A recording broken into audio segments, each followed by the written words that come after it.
I wanted to show this to you so that you could see that the typical man doesn't care about healthy, functioning relationships. No, dying alone, please. The craziest part is that they don't even seem to be aware that they don't care. And on top of all of that, it seems like men and women are speaking two completely different languages. Take a look at this. I'm going to read the highlights, but you can pause to read everything on the screen. She asks, why don't men just do what women do? And she talks about how she's unlucky and hopeless in dating. And she says, I've compensated for my lack of romantic activity and relationships with building meaningful friendships and developing time to myself. And she's like, can't be too lonely, bored, sad about the nights alone if you're always busy working, spending quality time with your loved ones. This is the part right here I wanted everyone to see. Why don't men do that? Focus on self-love and your own passion for the sake of your own joy. Fill your loneliness with your friends.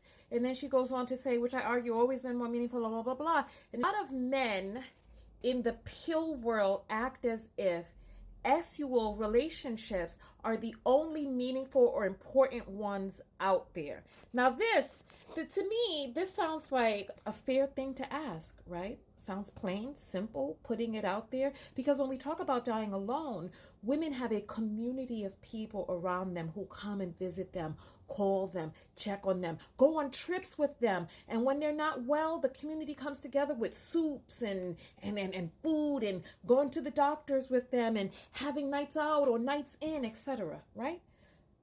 But look at how the men answered. And I'm not joking. Because when I saw this, I was like, oh, nothing controversial here. I scrolled through to see the introspection from men. Oh. But wait till you see how they responded. Oh my God, wait. It's hard when you constantly feel like you're getting a consolation prize, that the friendship is some sort of downgraded preparation for the woman who you do connect with. So far too many of them see no point in having a friendship with a woman, and it's a downgrade, a consolation, like, oh, they don't see the And then this is when it just started getting ridiculous. Look, men should not take advice from women on how to be better men. And I was like, surely people are going to argue with him. But no, look. Facts. Can I agree without circle jerking? And then this person comes, this. Really? Did she give him advice on how to be a better man? Oh. And this. Women have the benefit of being able to indulge in experiences at will. Being single as a man often isn't a choice. And for some men, it's literally never a choice in a lifetime. Then he goes on, single is a conscious choice to not indulge in relationships with many men, blah, blah, blah, blah, blah. Just read that. And then this person comes out and says, being single is better than being stuck in a bad relationship, but having a bad relationship is better than never having had one at all. Having a bad partner and learning some lessons going forward is better than not knowing anything firsthand forever. She's talking about platonic relationships and prioritizing self-development and getting to know other people in a non-romantic sense. And furthermore, a lot of men can do all of that, travel, develop friendships, have hobbies, etc. But at the end of the day, you're still lonely. And it talks about platonic relationships, friendships with people, self-development. It talks about that as a distraction. No, this is life. Life is happening all the time. And then this person down here says, I think at the end of the day, women will still have regrets that she didn't have a family, but many men feel Oh my God. What is it that they're not getting? Let me just explain this, right? Relationships are important. Having human connection, we're social creatures, it's important. It's not always about jumping into bed with somebody. This is what a lot of women have been talking about in their podcasts and blogs, about how men won't leave these bad relationships. They'd rather just stay in a bad relationship, just toughing it out, rather than doing the work, finding out what's going on inside of them, what can be changed and shifted. And then in true internet fashion, they start attacking her. This person says, you consider platonic relationships between women more fulfilling than romantic relationships with men. Maybe it's not all men's fault. And then, oh my God, then listen, look. Maybe she's either toxic, too, and attract the wrong men, or just not straight and needs a woman as a partner, and that's why she does not feel any sparks, etc. Maybe she's toxic, maybe. Oh, this is what I'm saying. The languages just seem to be so different. What is she saying? She's just merely talking about developing relationships outside of romance. And they're calling her toxic because in the interim, as she's working on herself, she's developing friendships with other human beings. And this right here is when I stopped reading the thread altogether. Look at this. This is what I'm saying. They don't care about having healthy relationships. They don't care about self-development. They don't care about you as a woman.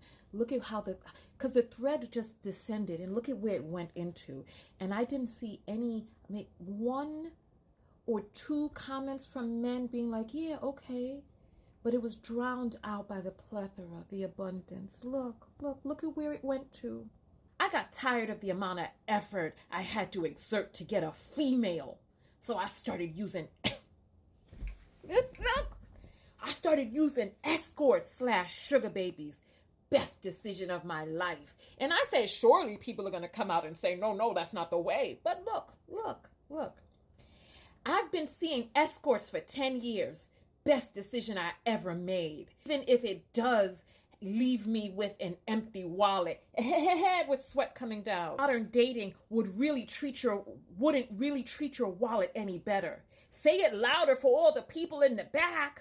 And the other person comes out and says, don't we know it? Hey! When people show you who they are, believe them. Yes, absolutely. A person says to you, I'm selfish, or I'm mean, or I'm crazy. Or believe them. They know themselves much better than you do. Mm-hmm. What is it that men are showing you about who it is that they are, what they prioritize, what they want you for, what they value you as? What are they showing you? What is the data showing you? You'll see some men in the comments, and direct them to this exact minute and second, where they'll be like, not all men, not me, not the brother of my mother's uncle, sister's friend, best friend across the road, because they will come to you. But I guarantee you, listen, ask them to matchmake for you. Remember when I had that matchmaking segment of my show? And we needed healthy men to come up, and even the men themselves could not find submissions? So this is what I'm saying. They'll be like, not all men. But what is the data showing you, especially in the BC, the Black community? What is it showing you about the numbers of men who are getting married, about the numbers of men who are settling into healthy relationships while they're young, or the men who are going out there trying to find hospice care wives once they find out that they're sick? Speaking of which, let me follow up on that Irv Gotti story, because I've got some new news for you. They don't see all of your wonderful gifts. They think an escort can replace you, by and large, because dating is going to cost money, or a woman's going to live off of me. But if they just want the boom boom, nani nani, the nani nani, all they got to do is just shell out some dollars. It's much more beneficial.